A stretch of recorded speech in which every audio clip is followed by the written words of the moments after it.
Roman civilization is not just about aqueducts, law, and philosophy.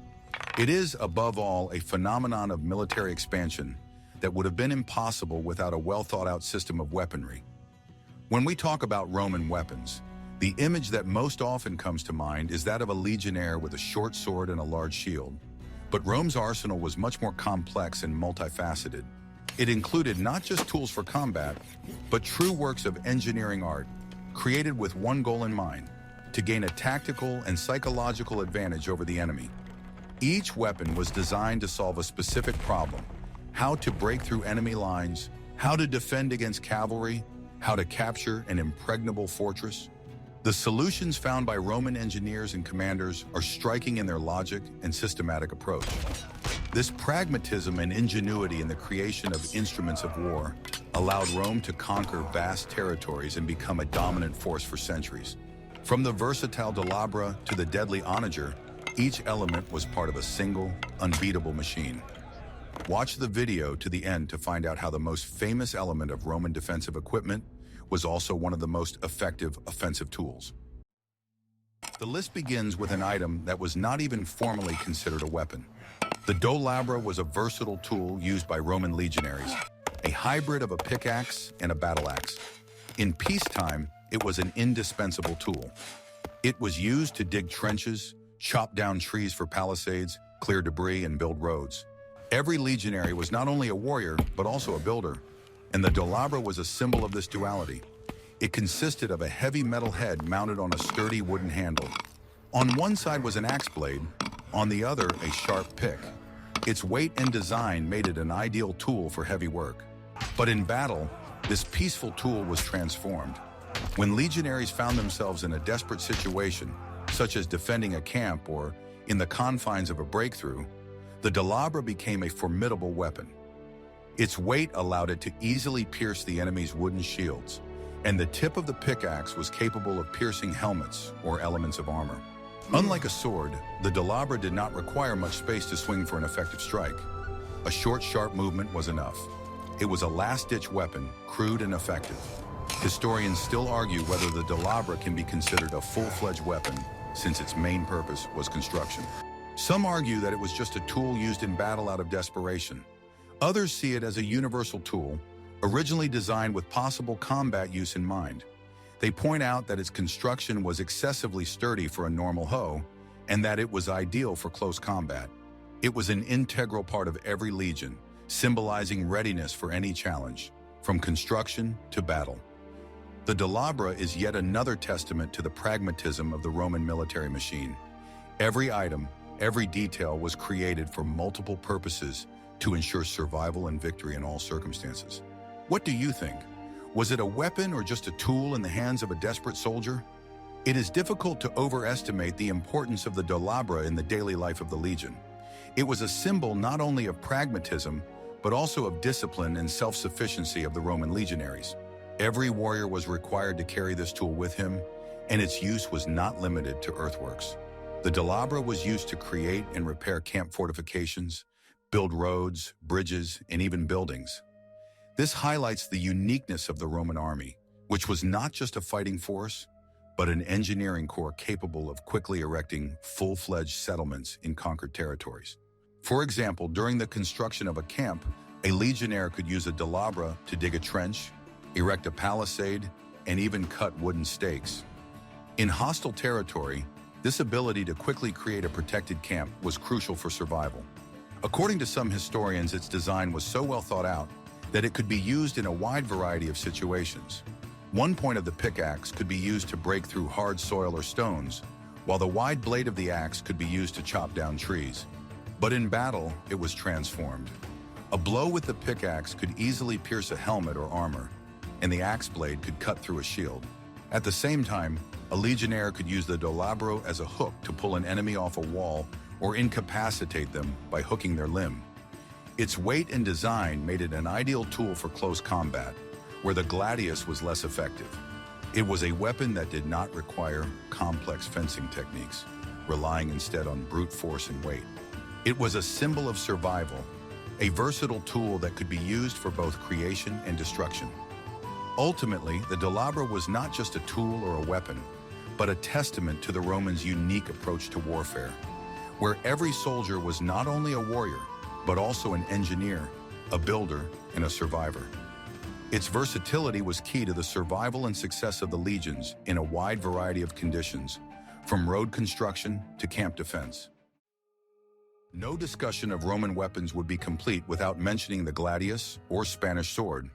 This weapon became the hallmark of the legions and a symbol of Roman military power. However, its effectiveness lay not in its beauty or size, but in its meticulously thought-out design and tactics of use, which allowed Roman legionaries to defeat even more numerous enemies. The Gladius was relatively short, ranging from 60 to 85 centimeters in length, with a wide leaf-shaped blade. This shape was not chosen by chance. Unlike the long swords of the barbarians, which were designed for sweeping blows, the Gladius was created for use in close formation. Legionaries stood shoulder to shoulder, covered by large shields, scutum, and in such close quarters, there was simply no room for sweeping attacks. The main action of the Gladius was a stabbing thrust. The legionary would make a short thrust from behind the edge of his shield, aiming at unprotected areas of the enemy's body, such as the stomach, throat, or groin. The broad blade left serious damage in its wake, quickly putting the opponent out of action. The sword's center of gravity was shifted toward the hilt, making it very maneuverable and allowing for quick, accurate thrusts with minimal effort, conserving the legionnaire's strength for prolonged combat. The secret to the Gladius' success lay in its system. Legionnaires were trained for years not to fence, but to act as a single mechanism. In a cramped tent designed for 8 people, the contuberni became a family. They shared food, duties, and fears. Loyalty to a comrade standing shoulder to shoulder in battle was often the only thing that mattered in a foreign land. Perhaps it was this closeness, this male friendship forged in hundreds of training sessions with a Gladius in their hands, that was the secret of the legion's indestructibility. The Gladius was not just a sword, it was an extension of the legionary's arm, his shield, and his comrade. It was a tool designed for effective work in close cooperation, where each warrior relied on his neighbor and success depended on the perfect synchronization of the entire formation. But before the Gladius came into play, the enemy was met with another, equally ingenious invention. What weapon was designed not only to inflict damage, but also to psychologically break the enemy's formation before close combat even began? The effectiveness of the Gladius as a melee weapon was undeniable, but its true power lay in how it fit into Roman military doctrine. Legionaries were trained not as individual fighters, but as part of a unified formation, where each warrior covered his neighbor with his shield and struck at the gaps created by his comrades. This tactic made the Roman formation virtually impenetrable to the slashing blows so favored by the barbarians. When a barbarian warrior attempted to strike a Roman legionary with a longsword, his blow would strike the large, sturdy scutum. At the same time, the Roman made a short thrust with his Gladius, delivering a deadly stab to unprotected areas. This tactic was based not on strength, but on discipline, coordination, and cunning. In addition, the Gladius was relatively light and easy to carry. It hung on the right side so as not to interfere with the large shield, and could be easily drawn and put into action. The sword's hilt was made of wood or bone, providing a secure grip, and its low center of gravity allowed for quick and accurate strikes.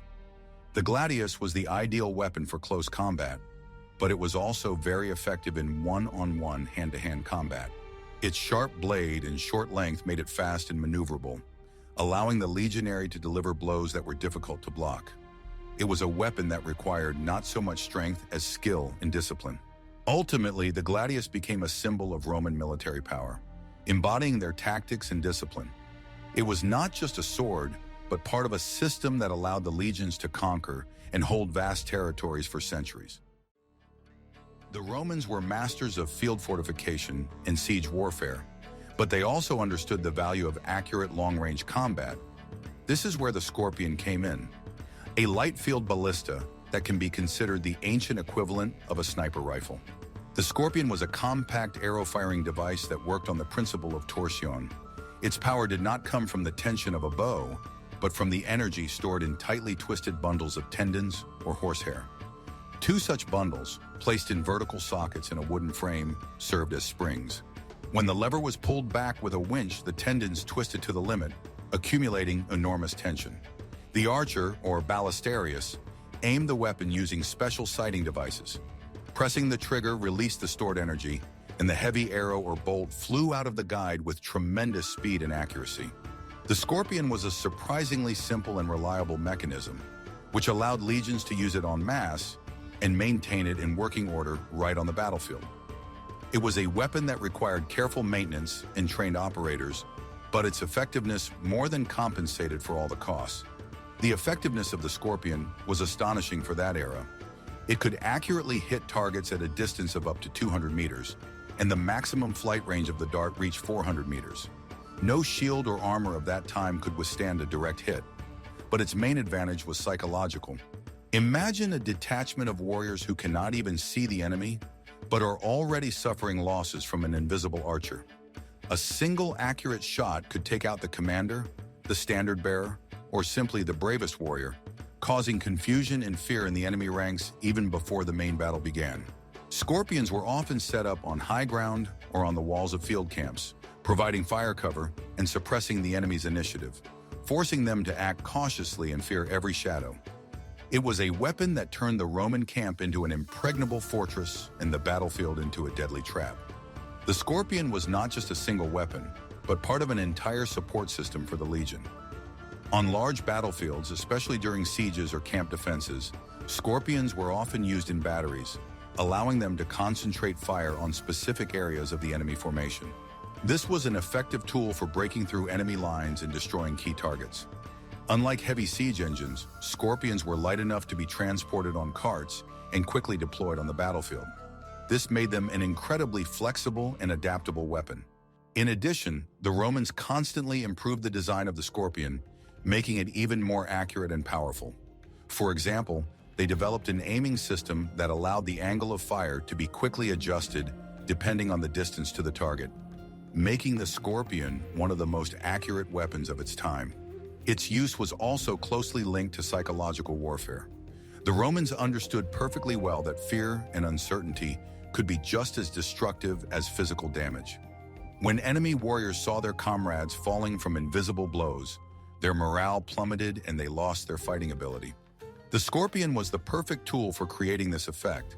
Its accuracy and range allowed the Romans to take out key enemies, like commanders and standard bearers, which messed up the enemy's formation. It was not just a crossbow, but a symbol of Roman technological superiority and their pragmatic approach to warfare. They used every tool, every weapon to achieve maximum effectiveness, and the Scorpion was one of the most striking examples of this. Not all Roman throwing weapons were as monumental as the Scorpion. The late Roman army's arsenal also included a more compact but no less unpleasant weapon for the enemy, the Pluma, also known as the martio barbel, or spike of Mars. It was a short throwing dart resembling a large dart. It consisted of a wooden shaft about 30-40 centimeters long, a sharp metal tip, and a lead weight, which gave it its name, plumbum, lead. Thanks to this weight, which shifted the center of gravity forward, the Pluma flew steadily, tipped forward, and had considerable penetrating power at short range. Its small size allowed it to be thrown with one hand, at high speed, and with great accuracy. Legionnaires carried several of these javelins, attaching them to the inside of their shields. It was a weapon of first contact. Before the main infantry forces clashed, when the enemy approached to a distance of 30-50 meters, the legionnaires could rain a hail of plumae down on them. Their purpose was not so much to inflict fatal damage as to disrupt the formation, force the warriors to take cover behind their shields, slow down their advance, and create chaos in their ranks. It was the perfect weapon for throwing the enemy off balance before moving on to the next, more deadly stage. The mass use of plumae created an effect similar to that of shrapnel. Even if the dart did not pierce the armor, its impact was noticeable and demoralizing. The plumae attack was unexpected and fast, preceding the main volley of heavy Pillum and the subsequent attack with Gladiuses. This was another element of the well-thought-out Roman tactics, where each stage of the battle had its own special weapon. The Pluma was part of a complex, multi-level plan where each weapon performed its specific role, working in perfect harmony with the others to ensure the total superiority of the Roman army. But this was only a prelude to the legion's main throwing weapon. What weapon, which became a symbol of the Roman onslaught, rained down on the enemy a steel storm that was impossible to repel? The Pluma was a brilliant example of a simple but effective weapon. Its design was so simple that it could be mass-produced and easily repaired. The wooden shaft and lead weight were readily available materials, making the Pluma very cheap to produce. This allowed the legions to have huge stocks of this weapon and use it in large quantities. In addition, the Pluma was very easy to use. A legionnaire could quickly pull it out from behind his shield and throw it with one hand without breaking formation or wasting time on complicated maneuvers. This made it the ideal weapon for the first phase of combat, when it was necessary to quickly suppress the enemy and prepare them for the clash. Its effectiveness was also due to its unique flight trajectory. Thanks to its lead weight, the Pluma flew in a ballistic curve, allowing it to strike the enemy from above. This was particularly effective against dense formations, where the darts could hit the unprotected shoulders, necks, or heads of warriors who were covered by shields in front. Such a hail of darts was very demoralizing and could inflict serious casualties even before the enemy entered close combat. The Pluma was not only a weapon, but also a psychological tool. It created a sense of invulnerability for the Roman legion, which could attack the enemy from a distance before engaging in hand-to-hand combat. This was one of the many elements that made the Roman army so invincible. The Pillum is perhaps the second most recognizable Roman weapon after the Gladius, and it is not just a spear. It is the pinnacle of engineering designed to solve one specific problem: how to render an enemy's shield useless. A standard pilum consisted of a long wooden shaft, about 1.5 meters, and a thin metal rod of the same length. The tip of the rod was small, pyramid-shaped or serrated, but the main trick was in the material and design of this rod. The front part, near the tip, was made of hard iron, and the back was made of soft, unhardened iron. When a legionnaire threw a pilum, its weight and design ensured a powerful throw. The hard tip easily pierced the enemy's wooden shield. And then the most interesting part began. After hitting the shield, the long, soft shaft bent under its own weight. This was a deliberate weakening that made the pilum disposable, but allowed it to stick firmly in place. As a result, the enemy received a 1.5-meter curved lever in their shield, which was almost impossible to pull out in the heat of battle. The shield became incredibly bulky and uncomfortable. The warrior could neither cover himself properly nor maneuver. He had two choices: either drop his shield and remain unprotected against the advancing legionaries, or try to fight with this awkward contraption, which made him an easy target. In addition, the curved pilum could not be picked up and thrown back at the Romans. It was a double victory, disarming the enemy and depriving them of the ability to use your own weapon against you. With a single throw, the legion not only inflicted damage but also disarmed an entire line of enemy infantry, depriving them of their main means of defense. It was simple, elegant, and incredibly effective. The Pillum was the perfect weapon for first contact tactics. The legion, approaching the enemy formation, stopped at a distance of about 30 meters. On command, the legionaries threw their pillae at once, raining steel down on the enemy, which was impossible to repel. This volley not only inflicted physical damage but also had a powerful psychological effect. Imagine a barbarian warrior preparing for battle, suddenly seeing his shield become useless. This instantly undermined his fighting spirit and threw his ranks into chaos. After the first volley, the legion quickly went on the offensive, using their large scutums to form a turtle and defend themselves from counterattacks. Then in close combat, they used their gladiuses to finish off wounded and disoriented opponents. It was a well-thought-out, multi-stage tactic where each element played its part and the pilum was its key link. Unlike the spears of other peoples, the Pillum was specifically designed to be disposable. This was an unusual and bold decision, but it was dictated by the pragmatism of the Romans. They understood that it was better to sacrifice one spear to take out an enemy warrior than to try to use it several times. This tactic allowed them to completely control the course of the battle and gain an advantage over their enemies. The Pillum was not just a weapon, but a symbol of the Roman military machine, which was willing to sacrifice part of its armament to achieve total superiority over the enemy. The Roman army was famous not only for its weapons and tactics, but also for its incredible engineering skills. They understood that mobility was the key to victory, and to achieve this, they often had to overcome water obstacles. Here, another ingenious invention came to the rescue, the pontoon bridge. It was not a weapon in the usual sense of the word, but a tool that allowed entire legions to quickly cross wide rivers such as the Rhine or Danube in order to launch a surprise attack on the enemy or pursue a retreating opponent. The construction of such a bridge was a marvel of military engineering. Legionnaires used pre-prepared wooden barges or rafts, pontoons, which were connected to each other and securely fastened to the banks. A wooden deck was laid on top, which could be used not only by infantry, but also by cavalry, wagons, and even siege engines. If necessary, the Romans could build a bridge in just a few days, which was unheard of at the time. This demonstrated not only technical skills, but also the incredible discipline and organization of the legionaries. Such a bridge allowed them to avoid relying on random fords or single bridges that could easily be destroyed. It gave them a strategic advantage, allowing them to wage war on enemy territory and impose their will. Caesar's famous bridge over the Rhine is the best example of this engineering feat. In just 10 days, a massive bridge was erected, which not only allowed the Roman army to invade the territory of the Germanic tribes, but also dealt a powerful psychological blow, demonstrating that nothing could stop the Romans. It was a symbol of absolute superiority and the will to win. But even with all its capabilities, the pontoon bridge was only part of a broader system of engineering structures, without which the Roman military successes would have been impossible. In addition to the famous bridge across the Rhine, the Romans built pontoon bridges wherever necessary for military operations. This ability to quickly and efficiently transport their troops across water obstacles was one of the key factors that allowed them to conquer and hold vast territories. For example, when besieging cities or fortresses located on islands or surrounded by water, pontoon bridges allowed the Romans to quickly transport siege engines and troops, which greatly accelerated the capture process. In addition, pontoon bridges were an ideal tool for surprise attacks. They allowed the Romans to bypass the enemy's fortified positions and attack from the rear, which often led to the complete defeat of the enemy. The construction of pontoon bridges was also an act of intimidation.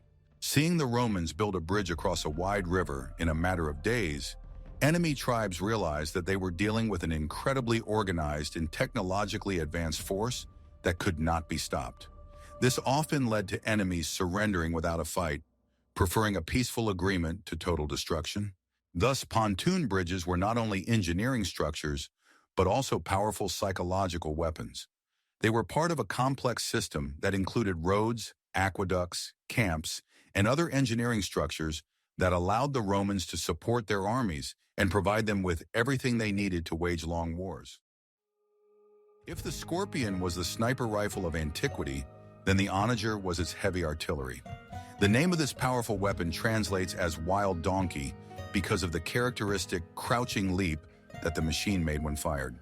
The Onager was a torsion-type catapult designed to throw heavy projectiles over long distances. Its design was based on a massive horizontal bundle of twisted tendons or ropes threaded through a sturdy wooden frame. A long throwing lever with a spoon or sling at the end was inserted into this bundle. Using a winch, the lever was moved to a horizontal position, twisting the torsion bundle to its limit. A projectile was placed in the spoon, usually a stone ball weighing between 20 and 50 kilograms. To protect the operators and the weapon itself from recoil, the Onager was often mounted on a special platform, and its base was further reinforced with sandbags. When the trigger mechanism released the lever, all the stored energy of the twisted ropes was released, and the lever flew upward with tremendous force, stopping when it hit a special crossbar. The projectile flew out of the spoon by inertia and flew in a high arc toward the enemy. Each shot was accompanied by a deafening roar, which in itself was part of psychological warfare. Onagers were indispensable during sieges. Their projectiles could break through walls, destroy towers, and other fortifications. But they were also used in field battles. A volley of several onagros could literally sweep away the front ranks of the advancing enemy, causing panic and destruction. In addition to stones, onagros could throw clay pots filled with a flammable mixture, turning them into a kind of flamethrower. It was a weapon of suppression, capable of breaking the will to resist even before the legions went on the attack. It was a symbol of the relentless Roman power, capable of destroying any obstacle in its path. In addition to its destructive potential, the Onager was also a symbol of Roman engineering excellence. Its design, based on principles of physics and mechanics, allowed it to achieve remarkable power without the use of gunpowder or other explosives. The legion's master armorers worked constantly to improve this machine, experimenting with different materials for the torsion beams and the lever design. They found that animal tendons, especially those of elephants, gave the best results due to their high elasticity and strength.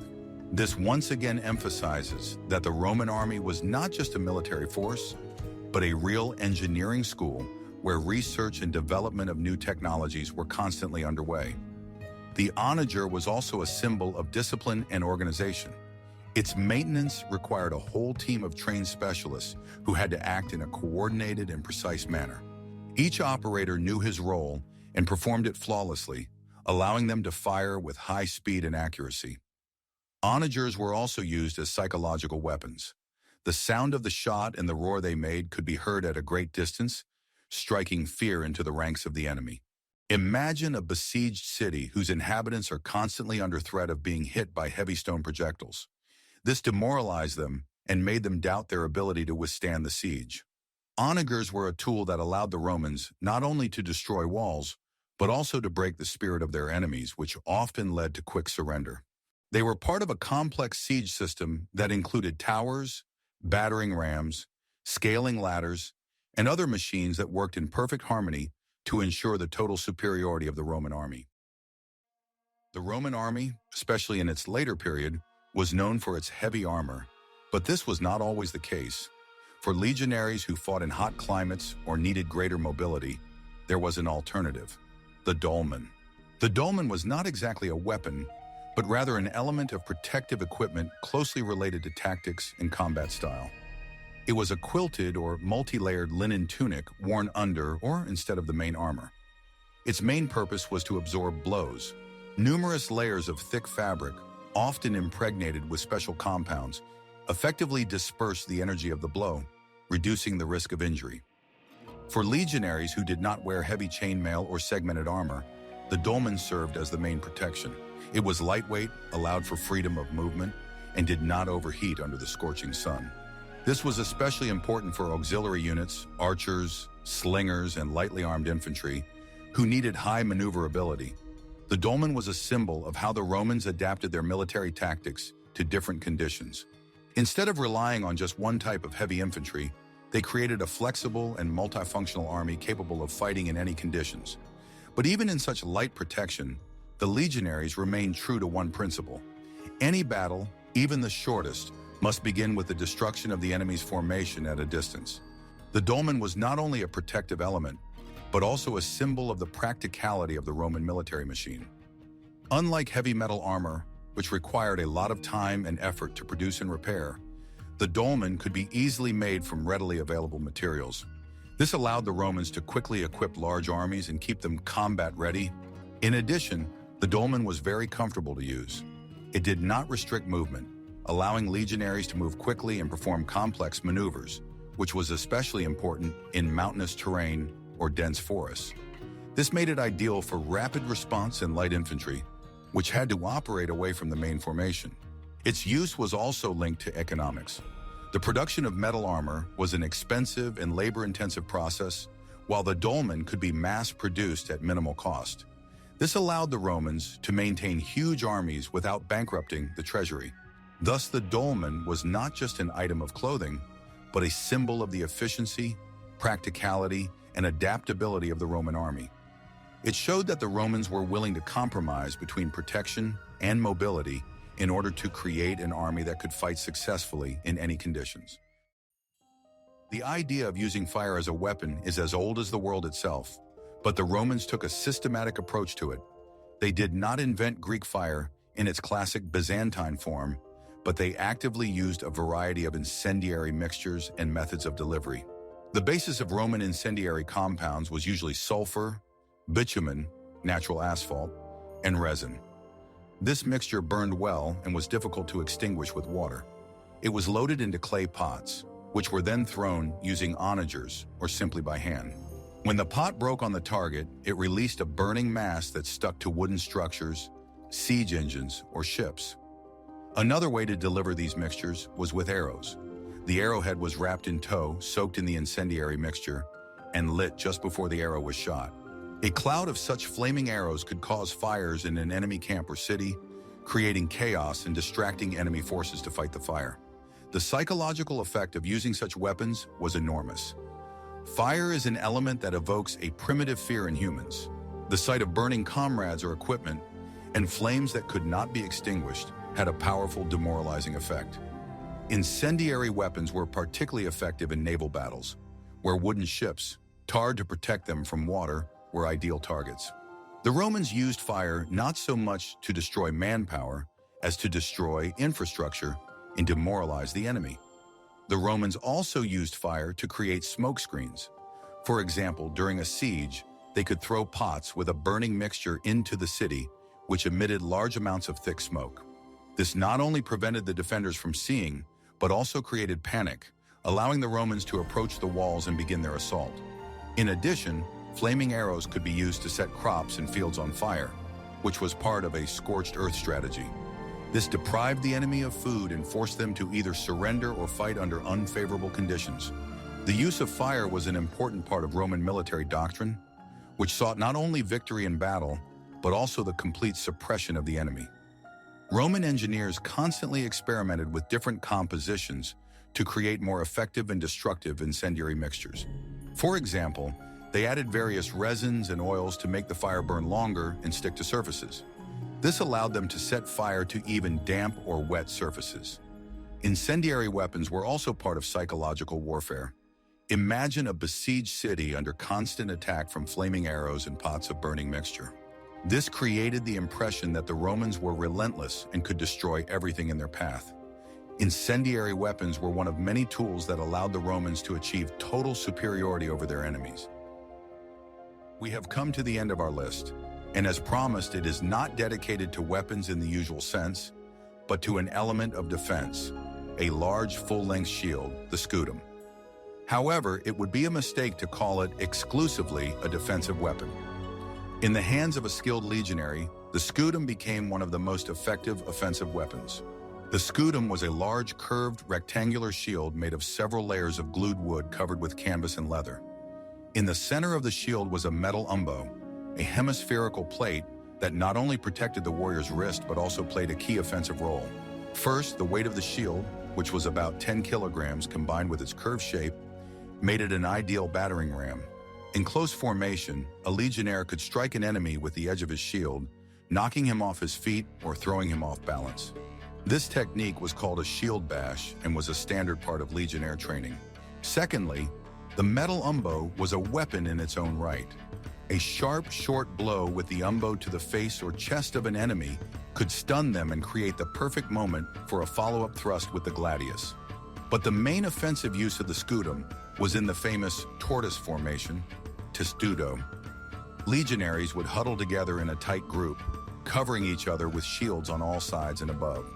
This living armored box was virtually invulnerable to projectile weapons and moved slowly but inexorably forward, sweeping away everything in its path.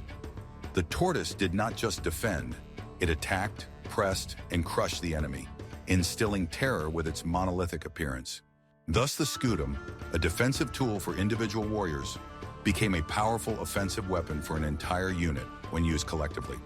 The scutum was a central element of Roman military tactics. Its curved shape allowed the legionary to cover most of his body and effectively deflect slashing blows. In addition, it allowed the legionaries to form a dense and impenetrable formation, where each warrior covered his neighbor, making them virtually invulnerable to attack. The scutum was not just a shield, but part of a single mechanism that allowed the Roman army to act as a single entity. It was a weapon that required not only strength from the warrior, but also discipline, coordination, and the ability to work as part of a team. The scutum was also used as a psychological weapon. The sight of a dense formation of legionaries covered by their large shields was terrifying to enemies. It created a sense of invulnerability and invincibility, which often led to opponents surrendering without a fight. The tortoise was the pinnacle of this tactic. It was a living fortification that could withstand any assault and slowly but surely advance forward. It was a symbol of Roman discipline and will to win, which allowed them to conquer and hold vast territories for centuries. The Roman military machine was a complex system where every element had its purpose. As we have seen, weapons were not just a means of inflicting damage, but tools of engineering and tactical thinking aimed at suppression, demoralization, and gaining total control on the battlefield. From the construction pickaxe to the boarding bridge, from poisoned caltrop to the shield that became a battering ram, every item in this arsenal reveals the pragmatic and ruthless genius of Rome. Perhaps you have your own ideas for future episodes. Maybe you're interested in Roman fortifications, legion logistics, or the daily life of soldiers in distant garrisons. Write in the comments what other aspects of ancient history you would like to learn about. And of course, subscribe to the channel so you don't miss out on new research into the past.